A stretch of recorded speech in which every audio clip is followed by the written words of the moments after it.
Welcome to a very rainy Dubai, something that we're used to in Africa, but not here in the UAE. Happy to see you. Fantastic. In April this year, it would have been 30 years since the Rwanda genocide. It's an important time to remember. You've built the country back in a very strong and formidable way, but it is important to remember the atrocities that are unconscionable. A tragedy that shouldn't have occurred. The world watched on over that period, and many would say the international community turned its back on Rwanda and didn't intervene. It's a pertinent conversation to have right now, given what we're seeing in this very region, where there are questions about international law being broken and the way that it is applied in Gaza. Do you believe that the international community has not taken heed of the lessons of Rwanda and that we are making the same mistakes again as humanity? Well, happy to see you, Eleni, and happy to be back here in Dubai for this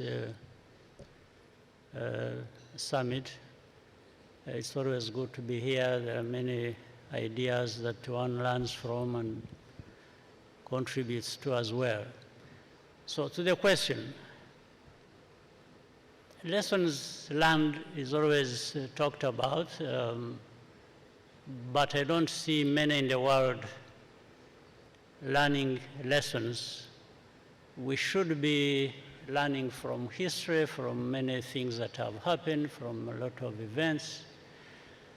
In the case of Rwanda, what you've just said happened. We had a tragedy of the century, more or less, and there wasn't much in terms of mobilization for what was happening to be stopped. It had not been prevented, but at least we were left with an opportunity to learn from it. We have learned ourselves. The world needed to learn. But when you see so many things happening in the world, you question whether lessons were learned. And it's not just in Gaza, or it's in many parts of the world. There are so many conflicts, there are things happening that with the resources in the world and with the power in hands of some people, these things should not be happening. It means the power, the influence, the kinds of things some big countries have in their hands are not being put to good use, and that's why we see conflicts, instability, and loss of life to this extent that we see every day. So is it fair to say then, Mr. President, that the international community just is failing because it doesn't have the mechanisms, the resources? I mean, we saw the interim ruling from the International Court of Justice. There's been so much happening at the UN Security Council, frankly, on various issues, and you spoke about other conflicts and other atrocities that are happening even on the continent, by the way, in Africa. How would you define what should be done? Because you've always been someone that spoke about prevention as opposed to be reactionary to what we're seeing on the conflict front. Very true. Countries, nations, regions, international institutions should be there, in fact should have been there to ensure that there is a capacity to actually prevent these things that consume people's lives and like lives are worthless, to prevent that or to quickly stop that wherever it is taking place. But we don't see that happening. So there is a big question mark, therefore, to those in whose hands there is so much power that they have all kinds of resources to use for that to happen, and yet it doesn't happen. So we need to go back to the basics. There must be things that people know, whether it is equality, whether it is fight against division, and preventing people using divisive politics to, which underlies in most cases these tragic happenings across the world. So as the people of Rwanda remember 30 years ago, where almost 1 million people died, were killed, what do you call on the international community to do right now?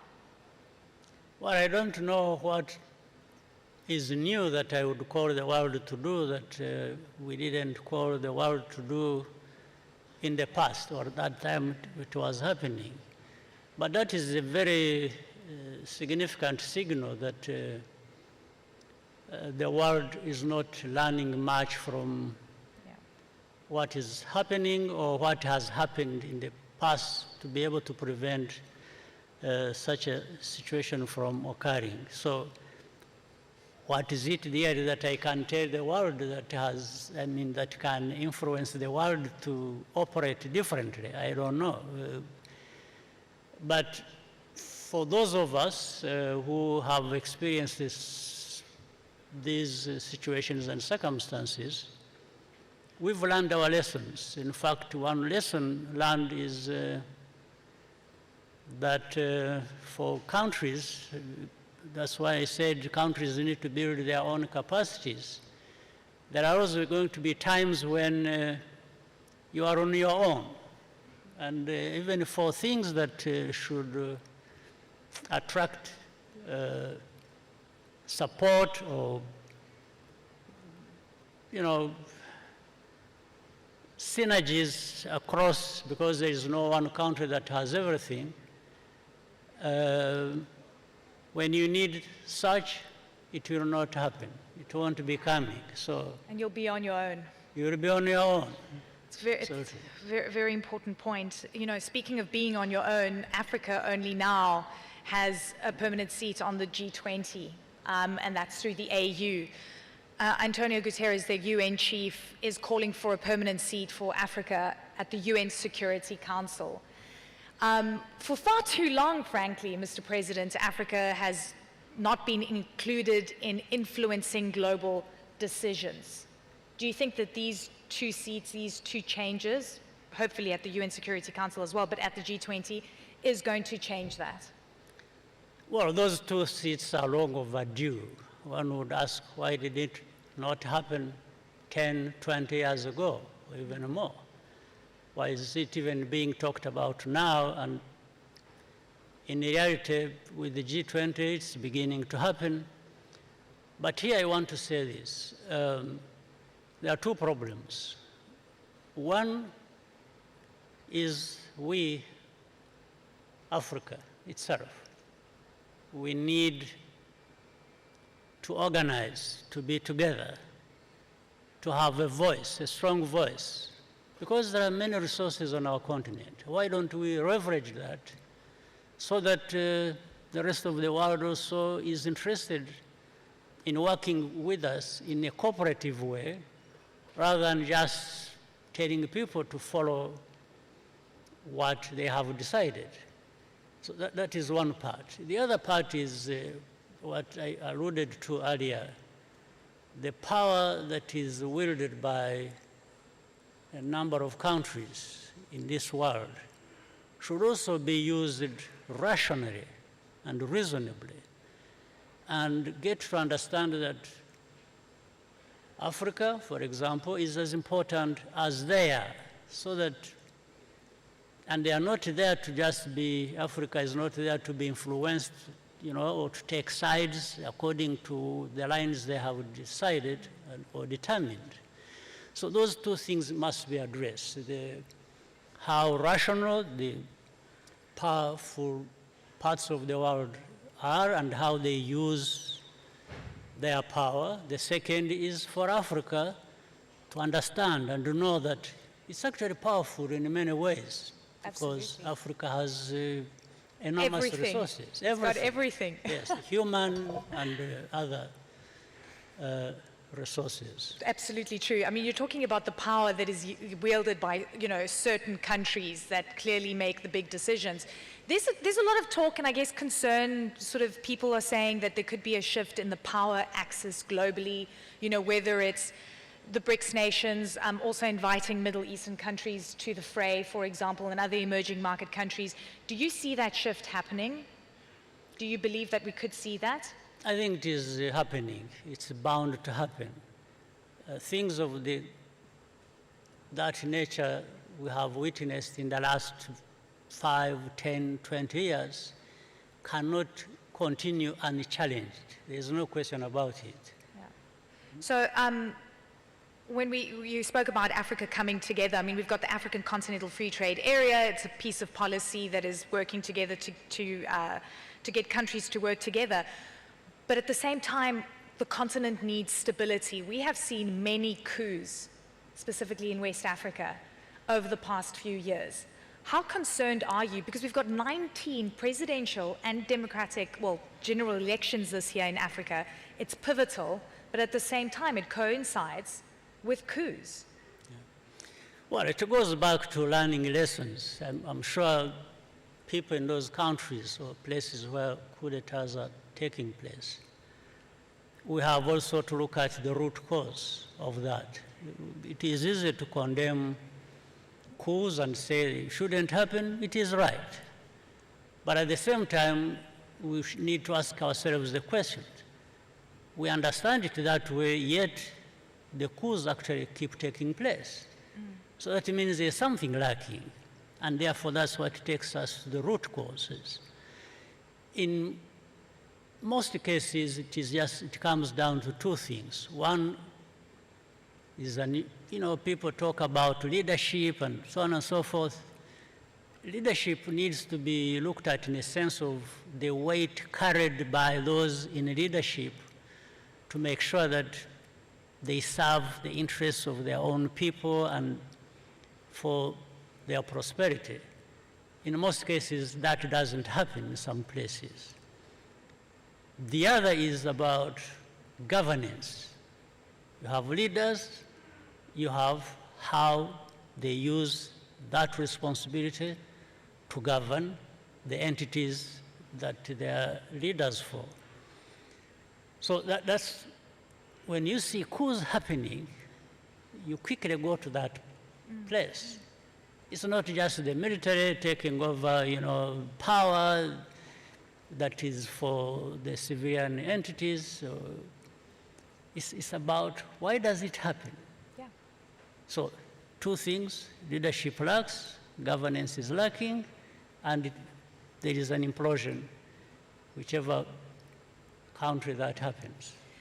Africa has never, and I think it's important to say this, has never had full control of its own value chains. It has never had full control of its natural resources.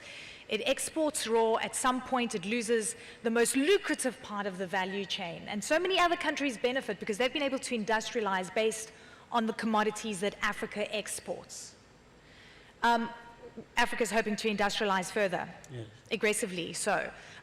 Do you believe the countries that are watching on and seeing Africa really starting to take control and increase its voice want to see Africa industrialize to the point where they lose their own industrial capacity, because that industrial capacity will move to Africa? Africa must industrialize, whether there are people who wish them to be able to do so or not. The quest of Africa to industrialize should not depend on anybody's decision, but Africa's decision. It is long overdue, and we must industrialize because, again, what sense does it make that we produce? We have a lot in terms of raw materials, all the wealth, and in fact, there is a contradiction. Africa has everything, it's very wealthy. On the other hand, it is also very poor. So what is the explanation? It is not justified. So Africa must come together, must invest in their resources, must invest in value addition, must get involved with manufacturing, and understand there is a sense of urgency as well for this to happen. Are you concerned about external influence on the continent right now? I think, you know, when you speak, it depends on who you speak to. You know, the US wants to exert its influence. Europe, Russia, for example, that's definitely been in the news. Who is influencing the continent? Because China, for example, also wants a foothold and has a big foothold on the continent. Are you worried about external influence and what that means? Well, I think it's a concern, but I'm not worried because we are responsible for doing certain things for that not to happen. So, but that is happening. So that is another responsibility of the Africans to make sure that Africa is not there for anybody's taking. It's as if we are there just for anyone to come and pick and do whatever they want with us. So this is a responsibility we carry. This is something that is urgent to make sure that we are not there to be influenced to take a certain line or the other line because somebody has decided so and because somebody is powerful. So Africa must be that powerful to make sure that we do what has been determined by ourselves to be important to us and our people. What doesn't Africa have to be able to decide Absolutely. to do that? Mr. President, one quick question. You've got presidential elections later on this year. President Biden last week said, or a few days ago said, I'm the most qualified man for the job and I need to see this through. I need to finish what I started. Elections in Rwanda this year, do you believe that you're the most qualified for the job and to see it through? Yeah, the elections are for people to decide whether the people they are electing are qualified to do the job. So we'll see. The voting counts. That's counts, and history counts, and the proof is in the pudding. Sir, I thank you very much for your time and can't wait to visit Rwanda again. I appreciate it. Good to see you. Ladies and gentlemen, His Excellency the President, Paul Kagame.